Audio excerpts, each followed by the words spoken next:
Hey, Spuddies, Potato Big Whiskey here, and welcome to Let's Play Civilization 6 as Japan, where we left off, is what I was trying to say, is we're in the middle of building a whole bunch of walls, because this episode, I would like to get to maybe 300 tourism per turn. If I could get to 300 tourism per turn in the next hour and a half, I'd be super happy. Now, Fukuoka is going to establish Magnus in one turn, so that's going to be how we get the Petra up here, and Petra will give us a little trickle of resources. Now, the real way that we are going to be getting all of this tourism is from building walls in all of our cities. That'll give us a little chunk of that tourism. That'll get us started on that path. We already have a small amount. The other main way we're going to be doing it is through the construction of national parks, and I think it's about time that we maybe considered getting a few of them online. Like the one over here by the Pantanal, I think is absolutely ready to go.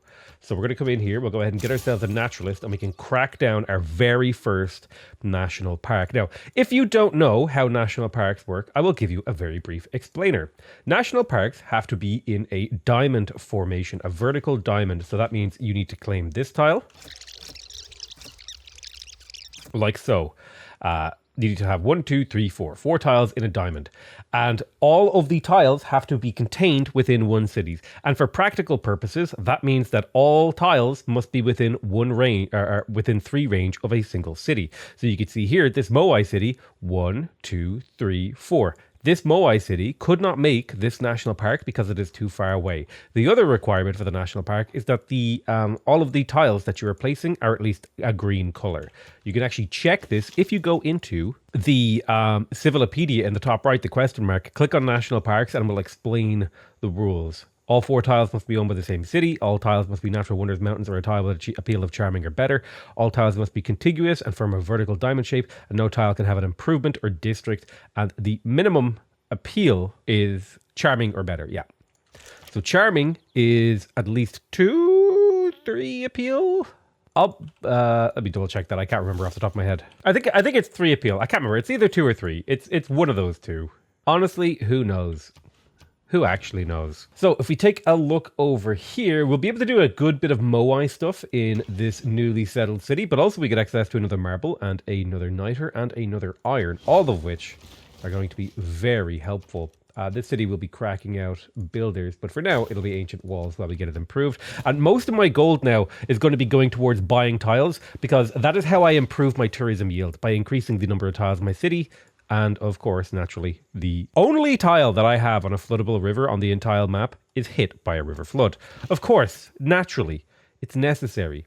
I think if I'm going to put an industry down on marble, it's going to be in one of either jumping jacks or something or other. And I think I'm going to put it in something or other. So I'm going to crack down a quarry there. We'll come into jumping jacks. We'll use our gold to buy the quarry tile. And we have a builder in position to step over and make an industry. Boom. So now we have not only a really nice tile, but also a 30% increase in production towards buildings in jumping jacks.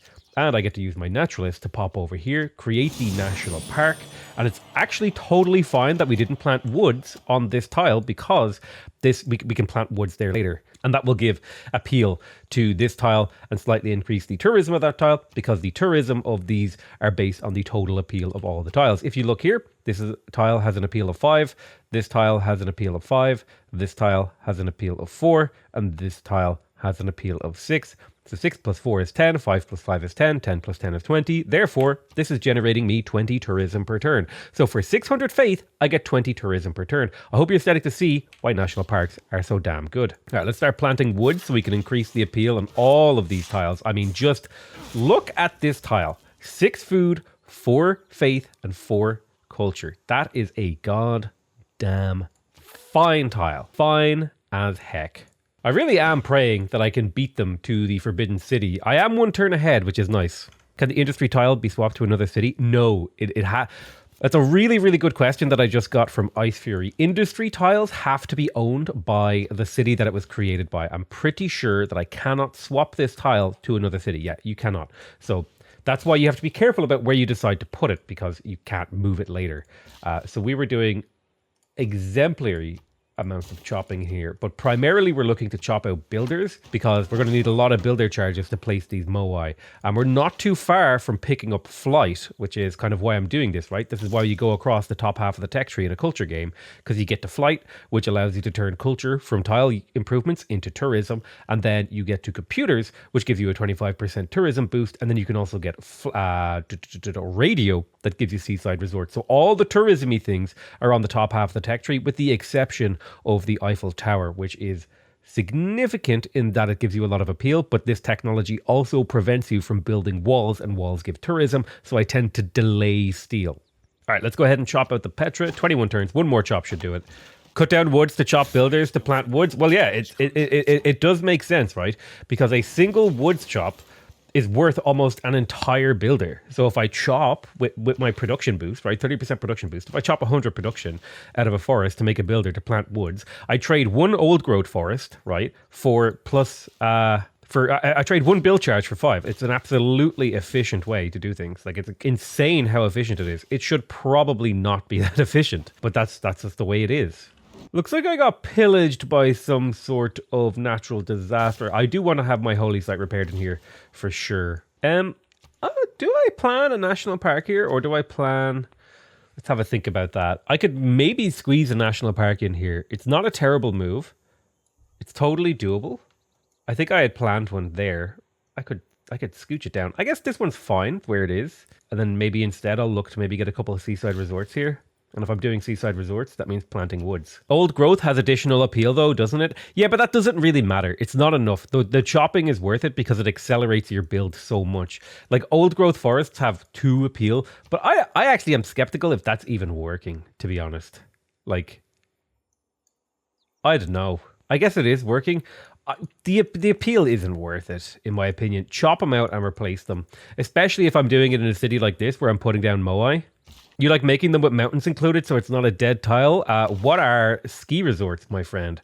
Ski resorts are an extremely late game tile that give you 4 tourism and an amenity. They're crazy good. In fact, I would go as far as to say that, like, you're better off not making mountains into national parks if you can avoid it. So, like, maybe move this national park down this way so I can make more ski resorts, because ski resorts are insane. Positive amenities and tourism. Because remember, a mountain is only ever going to give you 4 tourism in a national park anyway, because they only have a breathtaking appeal of 4. And you can get that with a single build charge by putting a ski resort in a mountain. It's insane. It's insane how much better it is to make ski resorts. Yeah, but ski resorts can't be adjacent. Yeah, but in this particular configuration, my mountains are very spaced apart. So it would make sense to do it this way, no? Do you disagree? Maybe not in every game, but in this particular configuration where mountains are kind of like spaced out. Let's buy another tile to chop.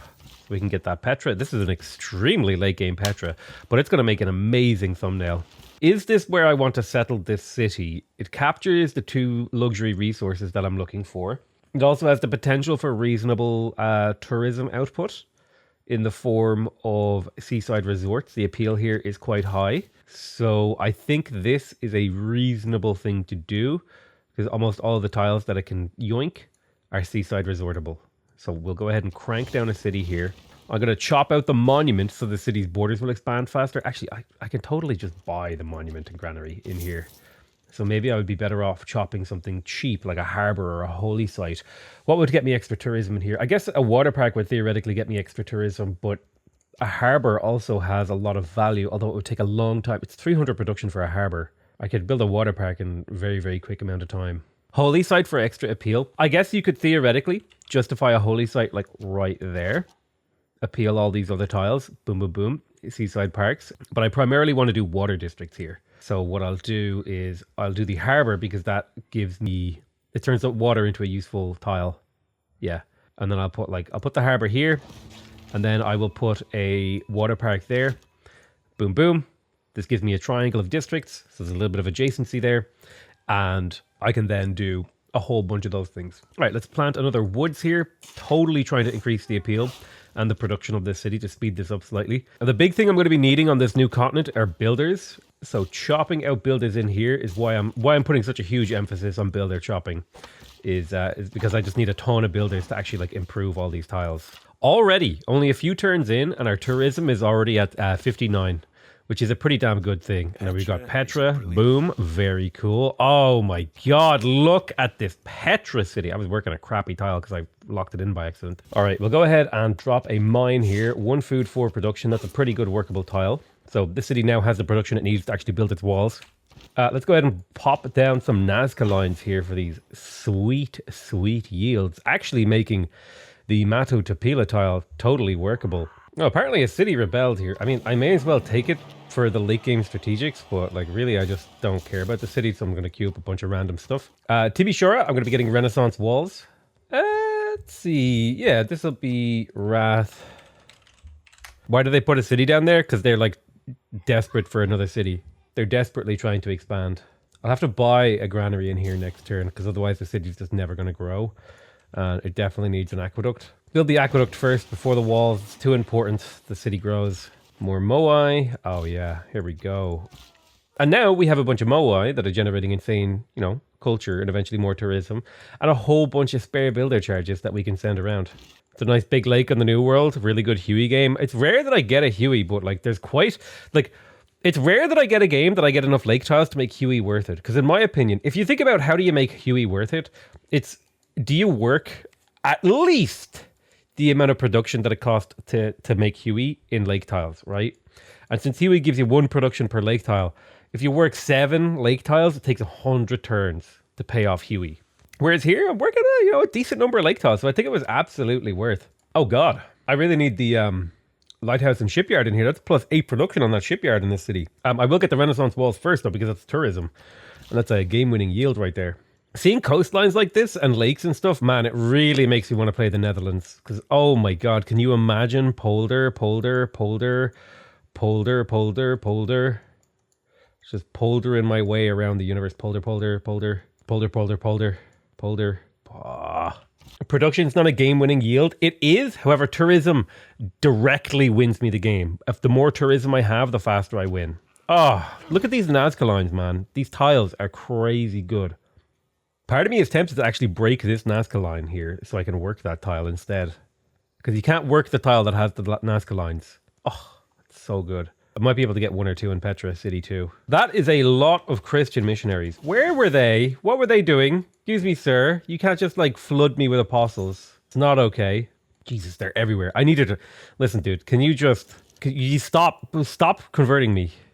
I don't want it. I'm going to get a couple missionaries here just to provide combat strength against my own units. So when they attack, he has +2 defense or whatever.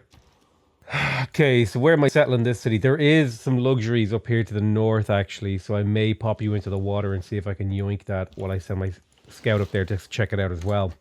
I've got a ton of builders, so I'll send this one over there. I'll send you over there too. This turn, I'm going to use my gold to buy the granary in here because the city is struggling to grow. Boom, that means it grows in 1 turn. And it means the more housing you have, the more citizens you can grow easily, the faster you can grow citizens, the more tiles you can work when you have highly productive tiles. That means you can get your infrastructure faster. All good, brilliant, lovely things. Why do you have only 150 science? Because for the first 130 turns of the game, I was on 1 city and I had to fight a death war with my neighbors. So I'm only now getting into the game. It's also why the Netherlands has 12 more techs than me, and the Incas have nearly double my culture per turn, while also being very close to a tourism victory. So it's just been a tough game, and that's the fact of the matter. It may not be winnable, in all honesty. That's something we have to consider. Yeah, I'm going to break this. I'll put a Nazca line there instead. Okay, so the attacking is beginning, as I suspected. I need to use my missionaries to keep this city's religion on the right side of things, because then I get the holy ground benefit, which gives me a little bit of combat strength. It may be required of me to go to war with Inca later on in the game. However, my culture is growing so quickly, and their tourism is growing so slowly that it may not be a problem. Now, the interesting thing about Moai statues is you can actually plant forests adjacent to them, but you can't put Moai statues adjacent to forests. So that's something interesting that you should keep in mind. And I do care about the appeal of these 2 tiles. In fact, I would like the appeal of those 2 tiles to go up. You can see here, the appeal is breathtaking. I plant the forest, and the appeal should have gone up, but it didn't for some reason. Is the appeal of those tiles fixed? Perhaps. Is that how that works? Can you not improve? I thought you could improve those. Never mind. I guess I was just actually wrong. Now, the really important thing here, this is a concept that a lot of people don't think about when they're playing the game. But you see here, every citizen eats 2 food, okay? And I know this seems really, really basic, but every citizen eats 2 food here. You can see -4 from population. That's because there's 2 population in the city, and they're all eating two food each. The city center naturally gives you 2 food. So the first pop in your city is free. And that means if you're working a 2 food tile with your first pop, you're growing with +2 food, okay? And so if you always work 2 food, you're always growing at that same +2 food surplus rate. But here's the thing. If you have a tile that has +4 food, okay, your food surplus is going to be 4. In this case, it's 6 because the city center is also getting buffed by Petra. But that means if you have a single tile in your city with +4 food and every other tile that you work is 2 food, you're actually growing twice as fast as a normal city. So that's why it's super important to just get that extra 1 to 2 extra food on average from 1 or 2 tiles in your city, because it actually massively increases the growth rate of your city over the course of the game. Like, it's insane how much of an impact it has. I can now safely place my preserve in Kobe. So I'll go ahead and place that down. I won't build it just yet, but by placing it, I've locked in its price. So it won't get any more expensive, because the price of your districts is based upon the total amount of research that you've done in the entire game. So you research more technologies, things get more expensive to build. So that's something you have to consider. Placing down your districts early will actually save you a bit of production. Oh, I am delighted, absolutely delighted that we managed to get the Forbidden City. That is +1 wildcard policy. That's huge. Absolutely massive. That's going to massively change our government in the sense that having a single extra card opens up so many opportunities for us, because we were basically locked into those 3 cards, but now we have room, right? We could plug in Autocratic Legacy, we could plug in Wisselbanken, we could plug in Colonial Offices. I'm a big fan of Machiavellianism in tourism games because it gives you a way to interact with people on the map indirectly while you're playing your SimCity game. Let's have a look. What else could we do? Extra harbor adjacency is quite powerful. Frescoes is quite good if I go for art museums, but I'm not going for art museums. I'm actually going for archaeologists this game. So I have room for a good card here. And I'm trying to think, what would be the card to plug in? Raj feels like an okay card. Colonial Offices opens up, perhaps in conjunction with colonial taxes, colonial offices and colonial taxes might allow me to develop my colonies way faster. Another alternative is to plug in liberalism and get a bunch of amenities. But that's kind of the way I always play. So I think I'm going to go for colonial taxes, colonial offices, and go heavy on the diplomatic cards this time.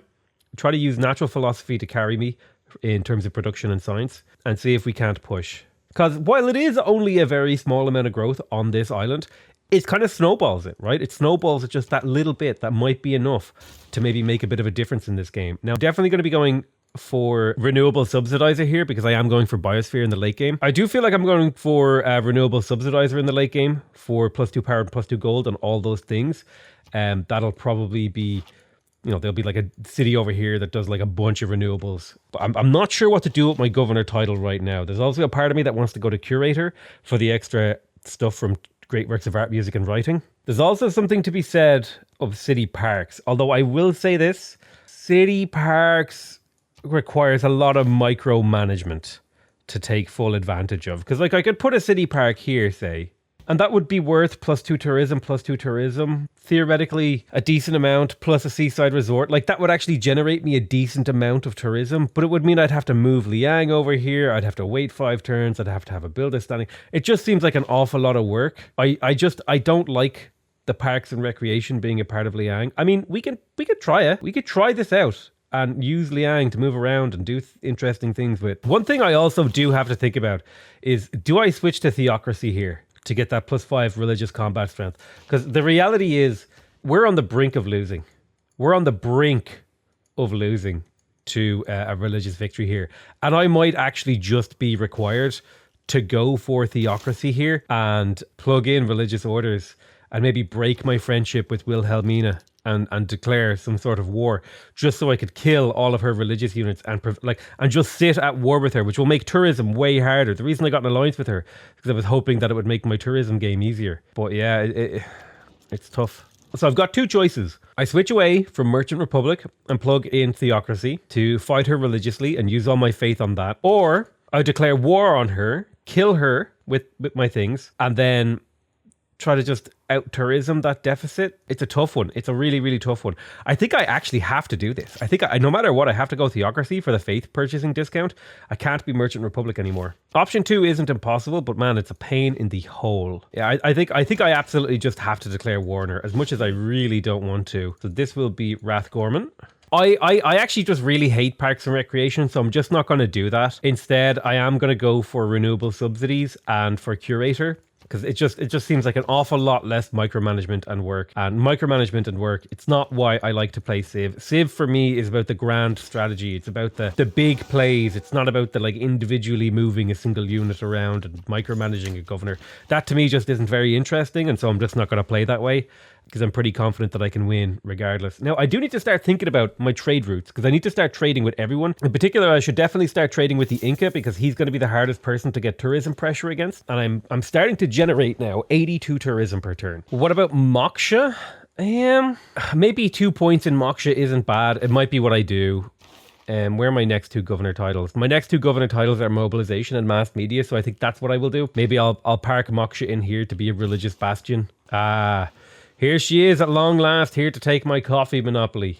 She snuck in just at the right moment. Maybe I can prevent it. If I jump up here, I could settle it and yoink that coffee, possibly before she can. Not seeing any more luxuries, which is a bit of a problem. Let's have a little bit of a gander here. This is the extra map modes mod. There should be a link, pretty much everywhere, linking to these sorts of things all over my YouTube channel. The fur. I need to secure the 2 furs. That's what I need to do. So I think that's what this settler is for. I'll settle some sort of city down here, make a bunch of renewable power, grab the furs, and just generally as much land as possible. So 1, 2, 3, boom, right there. Seems like a good spot as any. I'm also just trying to I'm also spacing these cities out in a way so that I can actually just claim most of this island with as few settlers as possible, so that everyone else has a hard time settling it. Right, there's Reformed Church. I really hate giving up Merchant Republic, because you give up the extra diplomatic policy slot in exchange for a military policy slot. Military policy slots aren't the worst, but I do think that 15% discount on purchases with faith is too important for me to give it up. Let's go ahead and just completely wipe out our government, right? We'll get rid of every single card and we'll make decisions going down top from bottom. So I definitely feel like if I'm building harbours and harbour buildings across my empire, veterancy feels like a really strong move. Additionally, I am building walls right now, so limes or limes feels really good to plug in. I do need a little bit of science here, as much as I can get, because I'm not making a massive amount of science as it stands. I definitely feel like colonial taxes is like a really brilliant card. 10 production and 10 gold out of that is pretty good. Merchant Federation feels strong. Machiavellianism might be useful. I might plug in Machiavellianism. It'll allow me to do more spying stuff. Colonial offices, now that I only have 1 diplomatic policy slot, doesn't look quite as good. Mercantile legacy feels okay. It's only 10 gold. It's not that much. Vissel banking is quite good. Again, not that many trade routes as it stands. I think we do have to plug in religious orders. So I think that's necessary. And then public works is necessary. So public works and religious orders, these 2 are necessary, because these are just like how this is how we survive against the religion victory, and this is just necessary because without this your builders are like just so inefficient. Machiavellianism and natural philosophy are the 2 cards that I'm questioning right now, but I think they're good enough that I'll keep them, because I think I do have room for another spy, and I will be getting room for another spy very soon at mobilization. Or is it ideology? It's ideology. So now that we have conservation, do we want to go for cultural heritage? I don't think we're ready to go for cultural heritage. We haven't even built our archaeologists yet. Definitely we're going to pick up urbanization, because now that we're building Renaissance walls, we can plug in military research and get +2 science from every Renaissance wall, which is pretty damn strong. Then we'll be cracking up here for mass media and mobilization for those governor titles for Moksha, and then we'll head for ideology, because ideology leads to... ideology combines some cards together, so commercial hub and harbour card is combined, and the gunboat diplomacy is upgraded. Campus and industrial zone is combined, as well as the ability to build another spy. So this is quite a good milestone here. I should also consider if I want to build neighborhoods in my empire. Probably not in most cities, but perhaps neighborhoods kind of add another +4 tourism to your city. So when you combine that with Renaissance walls and neighborhoods, that's +10 tourism in every city across your empire. Oh man, that's actually not good that I missed that. I will have to harvest fish here and I can't actually buy a settler. So now this is where diplomacy is going to come into it. I need as much raw gold as I can possibly get. Hold on, let me just sell everything. So as much raw gold as humanly possible is what I need right now. She'll buy coal off me. She'll buy coal off me. There we go. Now we're at 3,000 gold. I'll buy their tobacco. I can come in here. I can purchase that settler. I harvest the fish to give up a better harbour in exchange for getting the settler in order to secure the monopoly on the fur. A fur monopoly here is game winning. Game winning if I can secure that monopoly. So my personal preference is usually Watermill Granary Monument because it gets the city growing and expanding its borders. And in the case of this city, I will invest just enough money to get the watermill because that's doubling the production of the city and also giving it +1 food, which isn't bad. So I will harvest the bananas here because I'd rather have forests on those tiles. I'm wondering how my tourism pressure for monopolies is. So I'm getting a decent amount of tourism pressure from monopolies. It's helping a lot.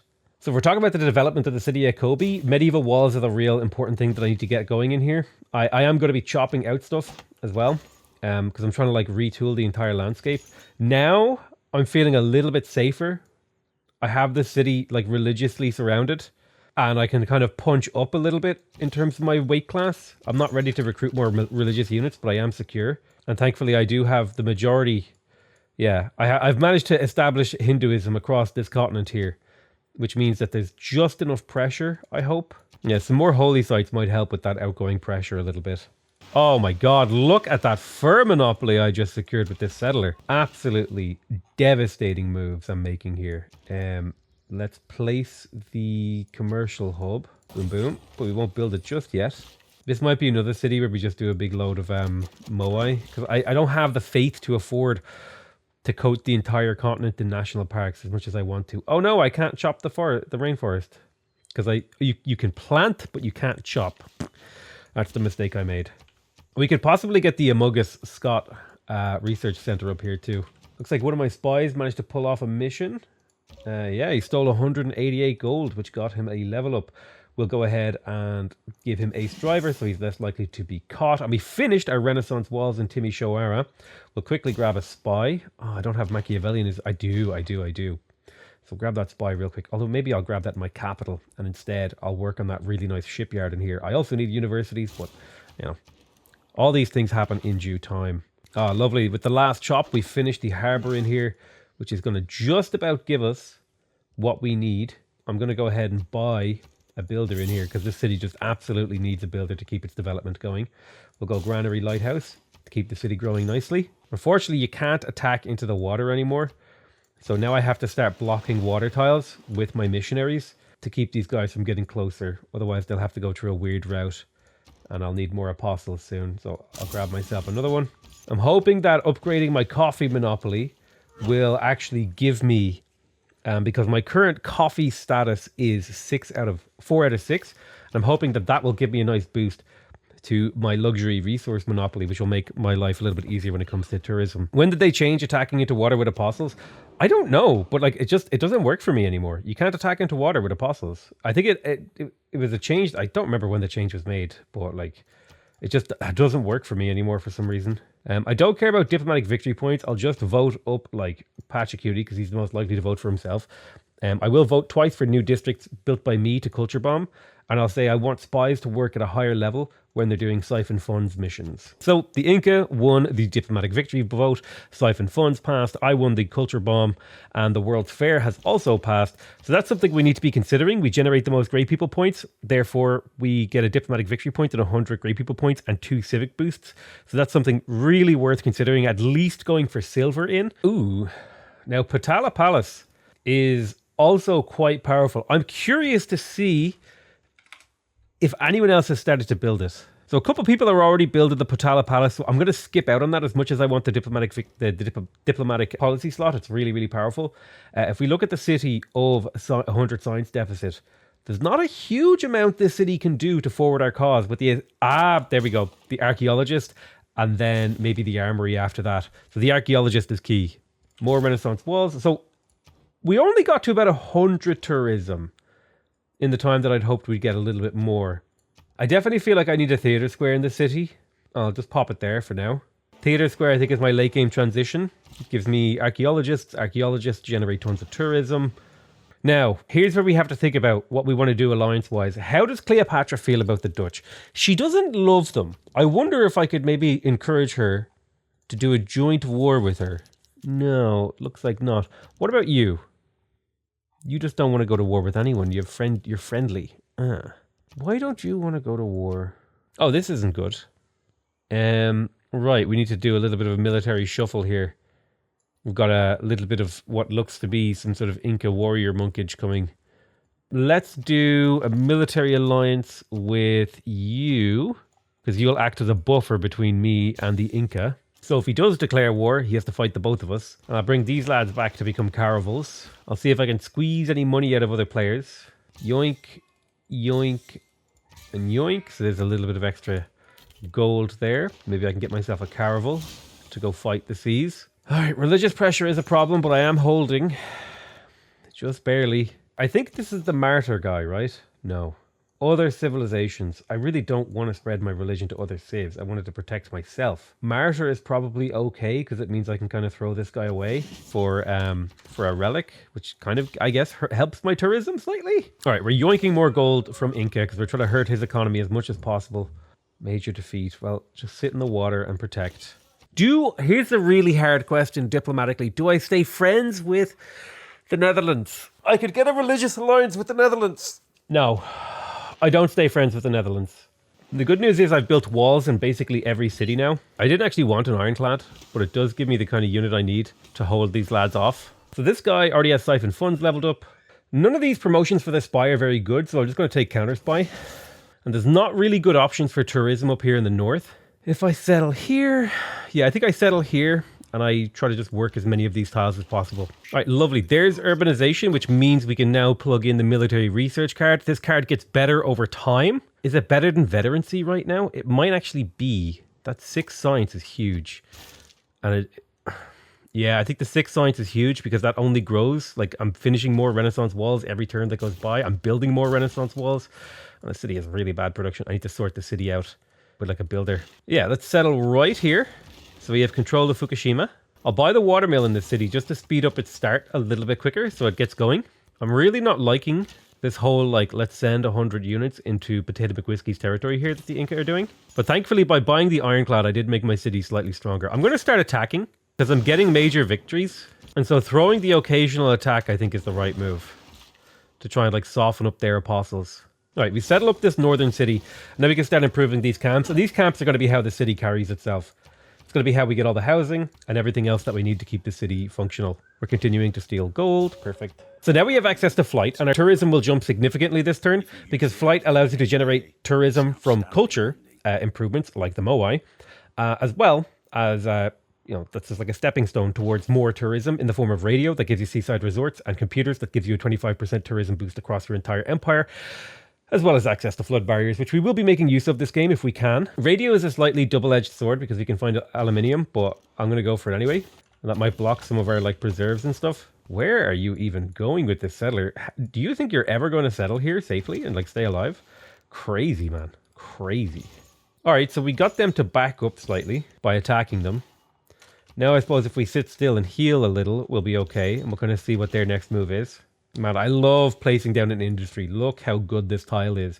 5 food, 4 production, and 2 gold. Beautiful. Probably need more people over improving the Petra city as well, to be honest. I need to find where that last fur is, right?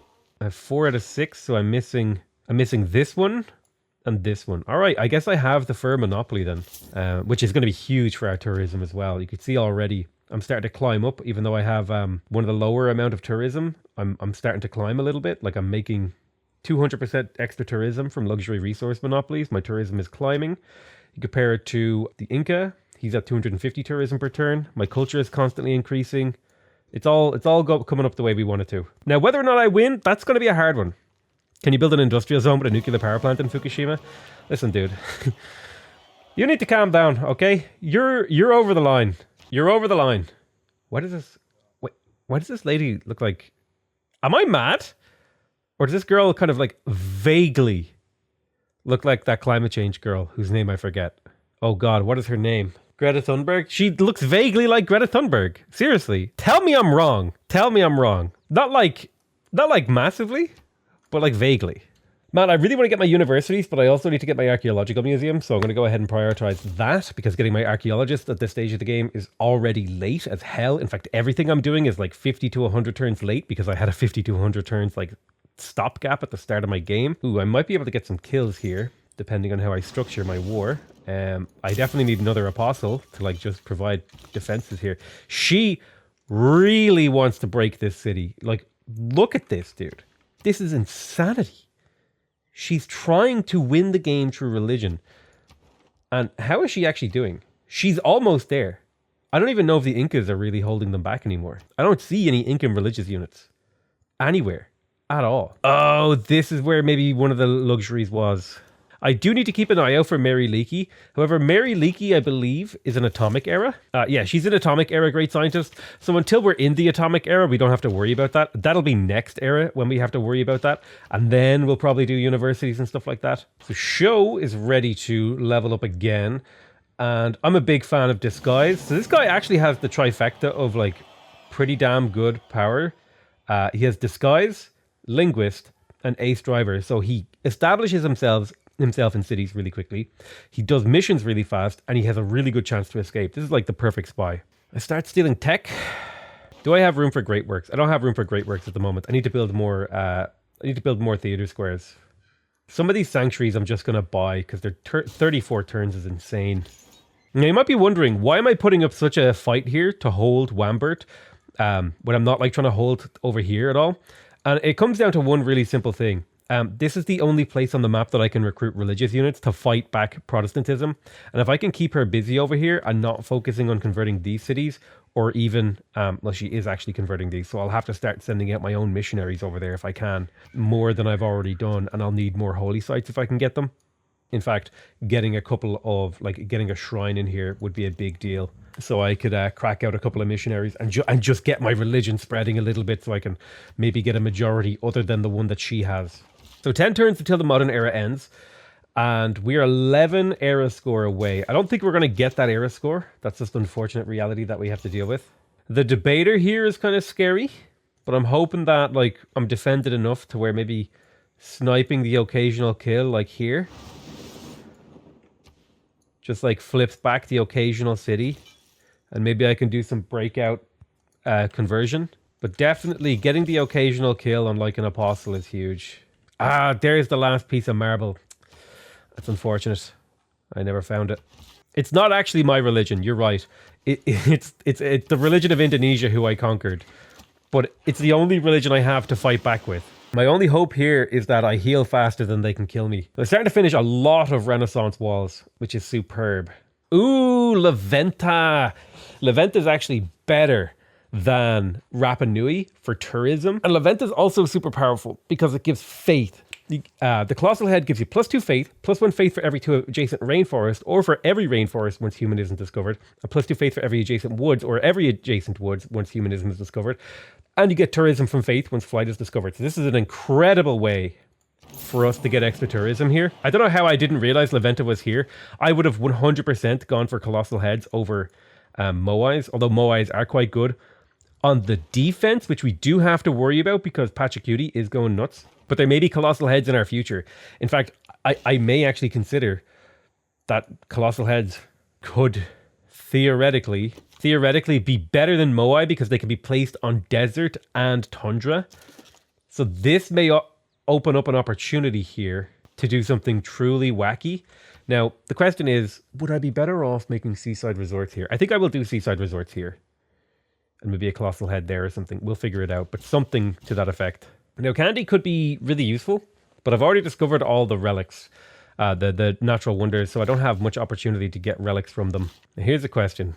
Would it be better to do Colossal Heads in and around here? And I think the answer is yes. Moais, while good, I don't think match Colossal Heads. Okay, we're religiously holding by completely blocking all these tiles. There's aluminium. We probably found a source of aluminium. Perfect. There's one source. And then there's another source here. Not an ideal source, but having access to those strategics is useful. I'm going to go ahead and rush computers now for that extra 25% tourism across my empire, because that's a pre-multiplier, which means it's multiplied by later multipliers. I have 1,000 gold, so I really would like to pick up a sanctuary. Although, that said, the factory in here feels like it's pretty important to get in that electronics factory. Like, I really want the electronics factory in here, although I need to get the archaeologists here first. It's just tough. It's tough to manage everything that I want and need to build. I'm not going to lie. It's hard. Let's go ahead and take Curator for the extra 100% tourism from Great Works in my capital city, because that's where Pengala is positioned, and we are about to get more Great Works in there because we're building an archaeologist museum. I think I'm going to take Disrupt Rocketry, because that's the most likely way that I lose, is either rocketry or tourism, so being able to disrupt rocketry would be useful. And just for proof, you can attack into the water. Interesting. Okay, so that actually worked there. Well, that kind of changes my plan then. The problem is, if I attack, the major defeat would be devastating. Let's just make sure we get another missionary to be able to spam conversions on the city to take it back should they try. I swear to God, I have tried to attack into the water with religious units so many times, and it hasn't worked on me, that I just believed that it didn't work. For like the last maybe few months, every time I tried, it never worked. So I need to be careful to position my missionaries in places where they won't get religiously dunked on too quickly. Absolutely need to build my theater squares. Would really like temples. Oh my God, I'm getting so much culture from these temples too, which will buy me time in my cultural victory too. Oh man, Hinduism has choral music. Oh, no wonder. I should have been going for holy sites this game. This is dope. Yeah, that's so much faith. 8 faith per turn is huge that I have to go for it. Let's get the sanctuary in here so we get the extra science and production on all these tiles, which will help us out when we're trying to build other things. We're starting to see some really good yields.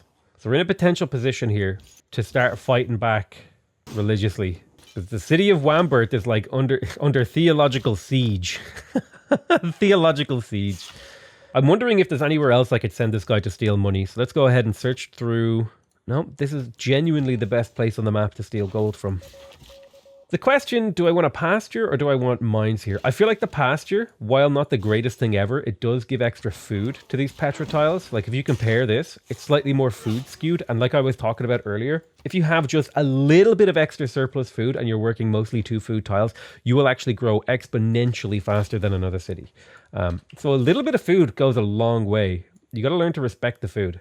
Nice, we got our very first seaside resort. That's another +2 era score. I've got 7 turns to get 6 era score. Have I built my unique unit? I have built it. I haven't built my electronics factory. That's the one thing I haven't done. So maybe I could start selling some stuff for some extra gold and buy my way to my unique district building, which is an extra 4 era score, which would be huge. So I can buy the workshop now, and now I just need to find another 700 gold to get the electronics factory for 4 thingies. And then if I can get the coal power plant, that might actually be enough era score to secure things. Levying a cheap levy on a military might be good. 600 gold for that. That would get me a little bit of era score. So I think if I can get enough gold, combined with a levy, that was +1 era score for 600 gold. I think that's a worthwhile trade. I just need to keep finding more sources of money. I do have copper I could chop with Magnus in this city, so I'm going to be chopping that copper for gold. And I'm going to harvest these crabs as well. The harvest actually on this. We'll see. We'll see. I think the copper will tell me how much it's worth. And an aluminium mine would make me some era score too. I don't have a build charge over here though. That's the thing. I just need lots of gold. Let's have a think about it. How do we get that gold? I might have enough faith for a national park. That would get me a significant amount of era score as well. I think that might be another way that I do it. I could get a kill here, but I would leave myself very vulnerable to counterattack. I'd rather he killed me on, when he attacks me. I can buy this and find out how much it's worth. So a slight boost in money, a slight surplus. Maybe with the harvesting of the 2 coppers, I can do it. Not enough turns to get a builder over to this aluminium. Already thought about that. I do think that national park is the route I go here, because they're always worth era score. And then I might be able to squeak out just enough gold to buy an electronics factory, if I can maybe sell a little bit of stuff, like coal and my open borders. Got my aqueduct in Fukuoka. Now this city has incredible growth room. I definitely feel like a theater square is on the cards here, because it's a +3 theater square. It's really solid. Era score from extracting great works. Boom. Right, we're up to 6. We only need 4 more score. I'll take a Katarja one, because she's dead. She can't make anymore. Major victory. We are holding the line right now, dude. Now, I got to be careful about how exactly I attack here.